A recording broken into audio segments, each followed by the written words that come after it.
Hey there, welcome to LSAT Demon Daily. I'm Ben Olson, that's Nathan Fox. We're the founders of LSATDemon.com and our weekly podcast, Thinking LSAT. We have an email here from Ferris. Hello, I enrolled in your program maybe 3 days ago, and starting today, I started taking my studies seriously. I noticed through drilling there is a meter that advises how difficult the question I answered was.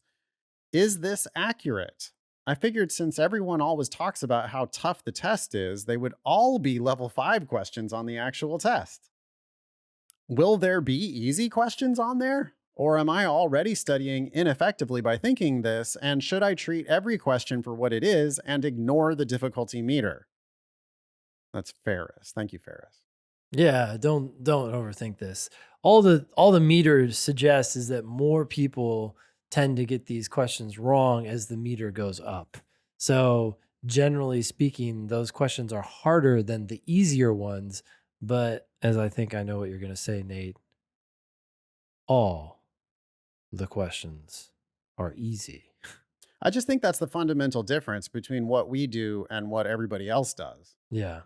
And I think that's why we have such a good track record transforming people's scores, because we take the approach that, if you just read it carefully, the questions are solvable. So they're all kind of easy. I mean, it's Hmm. multiple choice and one answer does answer the question. It's multiple choice and 4 of the answers do not answer the question. I mean, they're either like outright wrong or they just whiff, like just kind of go like meander off Hmm.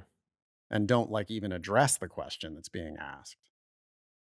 But the one right answer does. And if you understand the record and if you understand the question that they're asking you about the record, then I don't care if it's level 1, 2, 3, 4, 5. Again, like Ben says, that's just how many people missed this question, roughly. Hmm. But they're all solvable. And people do like run the table on this test. And that's because the questions they're just solvable. They don't require outside knowledge. It's basically just a test of reading comprehension and pretty straightforward logic. Now, you have to take the time to unpack it because it'll be convoluted sentences, maybe some unfamiliar language. But yeah, I agree that it does seem a lot like everyone out there on the internet or in traditional LSAT prep is talking about how tough the test is. Hmm. That's not something that you hear from us. And I mean, we are launching this year a book called The LSAT is Easy. Yeah. And that's because it is. I mean, if you do it our way, it is. Thanks, Ferris, for studying with LSAT Demon. I think you're going to kill it. Take Yeah. your time, do fewer questions, but get more out of them. Get them right. Focus on accuracy. When you make mistakes, dig in deeply. Why is the right answer right? And why are the wrong answers wrong? Watch our videos, read our written explanations, and then if you're still confused at all, use the ask button. And that might mean that it takes you 45 minutes to review one question.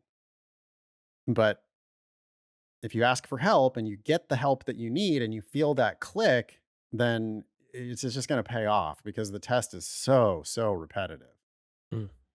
That's why it's easy, right? I mean, that's one of the reasons why it's easy. Yeah, Is it because is they just easy. keep doing it's just the patterns are just the same. So Same all you have thing. to really do is just understand one question at a time. And many times you should just be able to solve it. Just take your time with it. You should be able to get it right. And then when you don't, when you struggle with it or when you miss it, that's where we're here to help. And we can help you in a lot of different ways. Yeah. Email daily at lsatdemon.com if you'd like to ask us a question or share some LSAT or law school admissions news. Thanks for listening.